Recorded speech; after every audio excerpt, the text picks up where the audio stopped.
पर धावा बोलने वाले रूस के दांत खट्टे करने वाले घोस्ट ऑफ कीव के नाम से मशहूर पायलट की मौत हो गई है। दावा किया जा रहा है कि इस यूक्रेनी पायलट ने जंग में अब तक करीब 40 से अधिक रूसी विमानों को मार गिराया है। ब्रिटेन के media portal the times of London ने उसकी पहचान का खुलासा करने का दावा किया है। यूक्रेन दुनिया के प्रमुख अनाज उत्पादकों में से एक है और रूसी आक्रमण ने निर्यात को कम कर दिया है, जिससे विश्व में अनाज की कीमतें बढ़ गई हैं और आयात करने वाले देशों में गंभीर अनाज की कमी की चिंताएं बढ़ गई हैं। यूक्रेनी राष्ट्रपति वोलोदिमीर जेलेंस्की ने शुक्रवार रात कहा कि यूक्रेन को ईंधन की कमी का भी सामना करना पड़ रहा है, क्योंकि रूस ने उसके ईंधन बुनियादी ढांचे को नष्ट कर दिया है। यमन के लिए संयुक्त राष्ट्र महासचिव के विशेष दूत ने हूती विद्रोहियों की हिरासत से 7 भारतीय नाविकों सहित विदेशी नागरिकों की रिहाई का स्वागत किया है।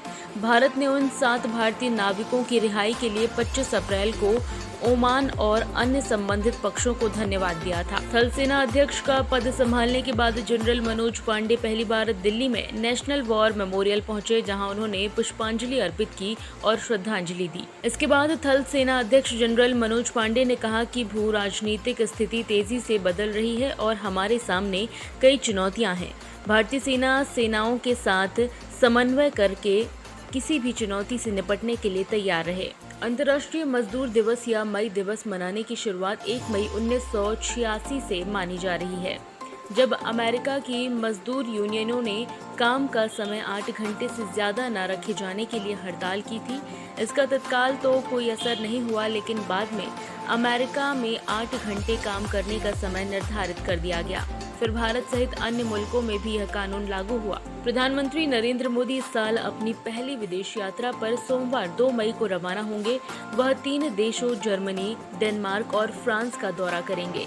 सरकारी सूत्रों के मुताबिक इस दौरान उनका शेड्यूल काफी टाइट रहेगा। वह 7 देशों के 8 विदेशी नेताओं से मुलाकात करेंगे, कई द्विपक्षीय और बहुपक्षीय बैठकों में भी हिस्सा लेंगे, भारतीय समुदाय के लोगों को संबोधित करेंगे। भारत में कोरोना वायरस संक्रमण के मामले एक बार फिर बढ़ने लगे हैं। बीते 24 घंटों में देश में कोरोना संक्रमण के 3,324 नए मामले सामने आए हैं, जो कल की तुलना में 9.9% कम है।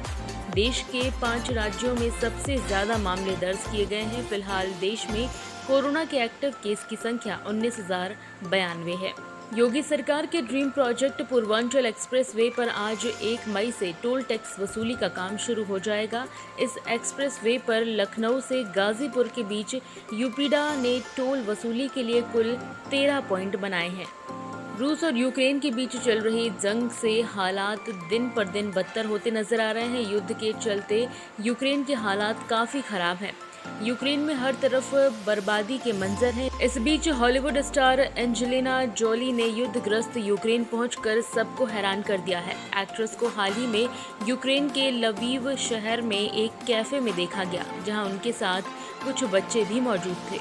सरकारी तेल कंपनियों ने पेट्रोल डीजल के नए रेट जारी कर दिए हैं। आज रविवार को भी कीमतों में कोई बदलाव नहीं किया गया है। लगातार 25 दिन से कीमतों में कोई बदलाव नहीं हुआ है। ग्लोबल मार्केट में कच्चे तेल का दाम अब भी $100 प्रति बैरल के ऊपर बना हुआ है। तेल कंपनियों ने आखिरी बार 6 अप्रैल को पेट्रोल डीजल के दाम बढ़ाए थे।